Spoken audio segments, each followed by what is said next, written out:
Greetings, my dear friends. It is with a heart full of compassion and understanding that I sit before you today. Let us embark together on a journey through the cycles of life, suffering, and liberation. Today, we shall reflect on one of the most profound teachings of the Buddha, the Wheel of Samsara, and more importantly, how we can break free from it. 1. Understanding the Wheel of Samsara. The term samsara in Buddhism refers to the endless cycle of birth, death, and rebirth. It is the perpetual motion of life conditioned by karma and ignorance. We are born, we live, we die, and we are born again, often unaware of this repetitive loop. Samsara is not merely a cosmic phenomenon, it is a personal one. It is the sorrow of attachment, the ache of desires unfulfilled, the fear of change, and the suffering born of clinging to that which is impermanent. Just as a wheel turns and returns to its starting point, so too do our lives follow familiar patterns. These are the patterns of craving, aversion, and delusion. Unless we awaken to these patterns, we continue spinning the wheel endlessly. 2. The story of Queen Khema, a lesson in impermanence. Allow me to tell you the story of Queen Khema. She was the chief consort of King Bimbisara and renowned for her unparalleled beauty.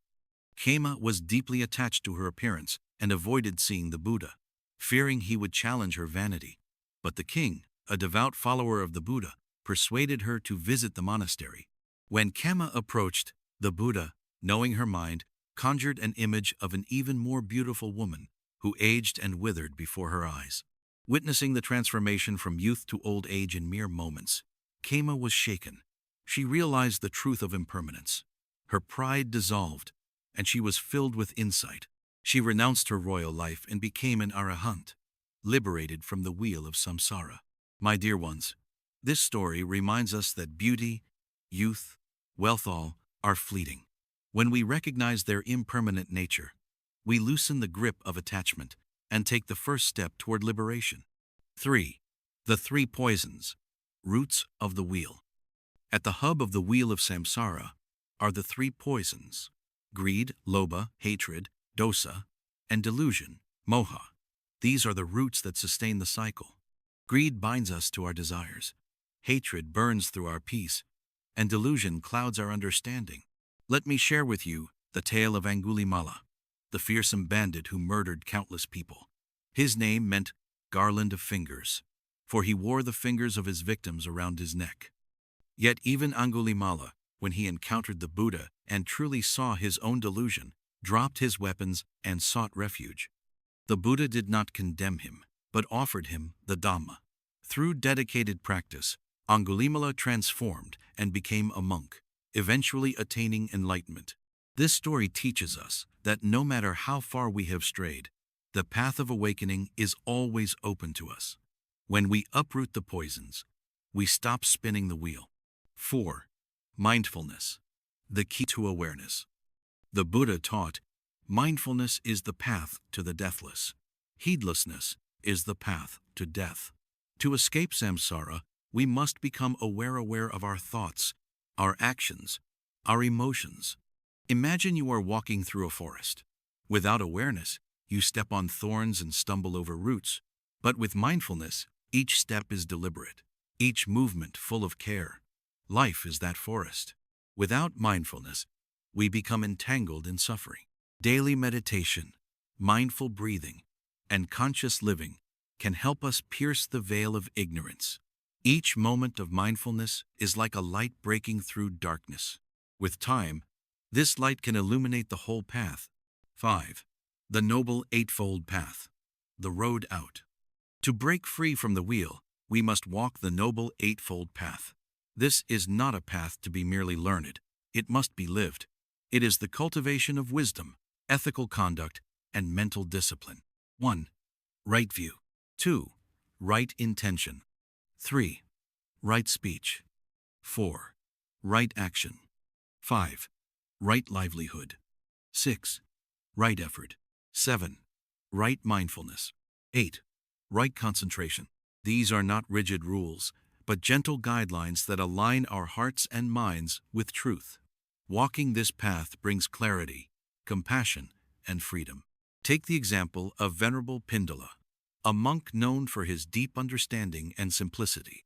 Once, when tempted to show off his powers, the Buddha reminded him of humility. Pindala took the teaching to heart and deepened his practice. Through discipline and reflection, he continued to cultivate the path. Like Pindala, we too must continually return to the path, refining ourselves with patience and sincerity. 6. Karma and intentions. Seeds we plant. The wheel turns according to karma or intentional actions. But karma is not fate. It is a garden in which we plant seeds. Some seeds bear sweet fruit, others bitter. What matters is the intention behind the action. A story often told is of the Buddha and Devadatta, his cousin who was driven by jealousy. Devadatta tried to harm the Buddha, even sending a wild elephant to kill him, but the Buddha's compassion tamed the beast. Devadatta's actions bore painful karma, yet the Buddha remained rooted in loving kindness. We must ask ourselves, what seeds are we planting today? Are we sowing love, patience, understanding? Or are we feeding anger, pride, and resentment? 7. Breaking free. Steps toward liberation. Breaking free from samsara does not mean escaping life. It means transforming the way we live it. It is not a destination far away. It is a realization available here and now. Consider the story of the young novice monk who asked the Buddha, "Venerable Sir, what is nirvana?" The Buddha replied, "It is the end of craving, not the end of life, not a distant heaven, but the end of craving in this very moment. When we let go of attachments, when we forgive, when we awaken to the present moment with a clear heart, we taste nirvana." 8. The power of compassion and wisdom. Compassion, karuna, and wisdom, panya, are the wings that carry us out of samsara. Alone they falter, together they soar. Let us remember the great Bodhisattva Avalokiteshvara, who vowed to remain in the world until all beings are freed. Each of us can embody this spirit. We can be a light for others, a refuge of kindness. When we act with wisdom, we see clearly. When we act with compassion, we serve selflessly. And through this union, the wheel begins to slow. 9. Daily practice. Living the teaching. Everyday life is our greatest teacher. Washing dishes, talking with friends, walking to work each moment is an opportunity to awaken. Ask yourself, can I do this with mindfulness, with love, with humility? Set aside time each day to sit quietly. Breathe. Observe your thoughts. Let them pass like clouds in the sky. In that silence, wisdom grows. Join a community or sangha that supports your journey. Share your struggles and insights. Together, we can encourage each other to stay on the path. 10. Final reflections. The invitation to wake up. My dear friends, the wheel turns endlessly until we choose to step off. You are not powerless. Within you lies the potential to awaken, to love deeply, to live fully.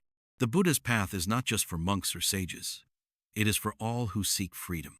Let the stories of Queen Khema, Angulimala, and Avalokiteshvara remind you, transformation is always possible. Let the teachings of mindfulness, the Eightfold Path, and compassion be your guide.